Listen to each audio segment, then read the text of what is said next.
Wa tabajjuh bisababiha, dan ia membanggakan dirinya dengan sebab perbuatan dosa itu.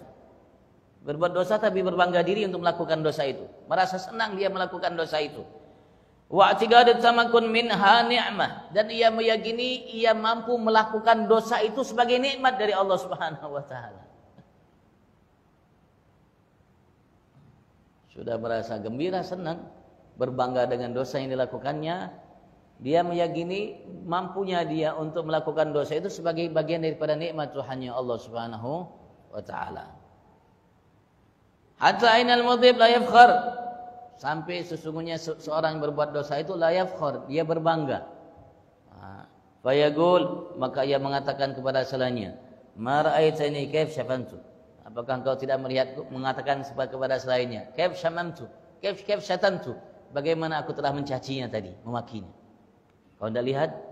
Bangga, gembira, sampai mengatakan itu kepada selainnya. Wa kaifa mazzaqtu irdah, dan mengatakan kepada selainnya, bagaimana tadi aku telah merobek kehormatannya seseorang. Dosa. Rasulullah mengatakan haram irduh, haram kehormatan seseorang muslim untuk dirobek, untuk dinamanya dinista, diganggu. Ini setelah dia mencampakkan kehormatan seseorang, mengatakan kaif mazzaqtu irdah, bagaimana engkau lihat tadi aku telah merobek-robek, namanya mencabik-cabik kehormatannya. Bangga atas perbuatan dosa, padahal itu dosa. Dan mengatakan juga wa kaifa khada'tu fil muamalah, kau lihat bagaimana aku tipu dia dalam bermuamalat,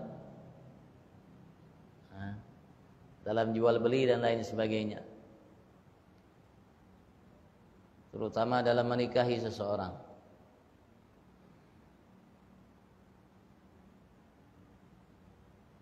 Kadang-kadang ada niat yang tidak baik untuk mencampakkan harga diri wanita itu atau keluarga wanita itu karena dia dendam atau lain sebagainya, sehingga ia menikahi wanita itu.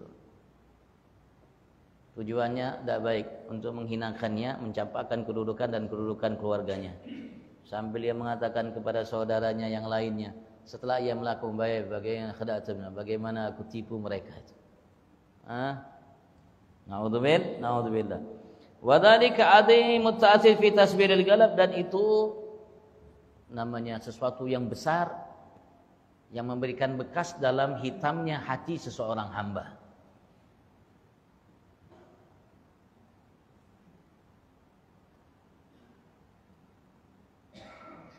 Sekali lagi, hitam itu maksudnya tertutuplah cahaya yang ada di dalam hati itu dengan bintik itu, sehingga cahaya itu mungkin tidak keluar, cari tempat yang lain, celah yang lain.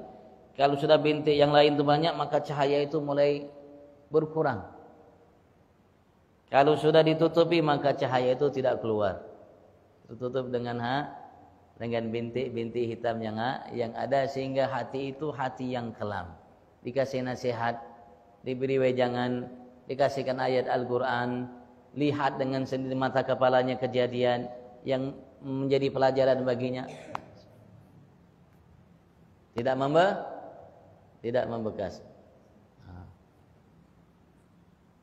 At-thalits, sebab yang ketiga, an yatahawan bi satrillah ta'ala alaih, ia menganggap namanya hina, rendah, namanya perbuatan dosa itu karena sebab Allah Subhanahu wa taala tutupi dirinya dalam dosa yang telah dilakukan olehnya tersebut. Allah tutupi.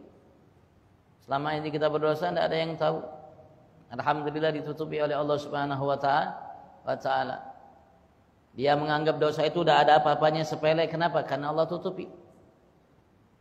Wa yadun anna dzalik li karamati Allah taala, sehingga ia menyangka bahwasanya itu karena kemuliaannya di sisi Allah. Allah tutupi namanya salah dosanya itu, sehingga selainnya tidak mengetahuinya, dia anggap itu namanya rendah, biasa saja dosa tersebut. Bahkan ia menyangka bahwasanya Allah lakukan itu terhadap dirinya karena kemuliaannya di sisi Allah. Wala yadri annahu mamqut, dan dia tidak menyadari bahwasanya ia dimurkai oleh Allah Subhanahu wa taala. Namanya perbuatan dosa membuat seseorang hamba jauh, dosa besar kecil ya penyebab murka Allah Subhanahu wa taala. Apapun perbuatan dosa itu, lahir batin, ucapan, perbuatan, besar atau kecil, penyebab murka Allah. Bahkan bukan hanya penyebab murka Allah tadi, penyebab seseorang itu kufur, keluar dari agama Allah Subhanahu wa taala karena kemurkaan yang dimiliki oleh Allah terhadapnya. Ahlan wa sahlan.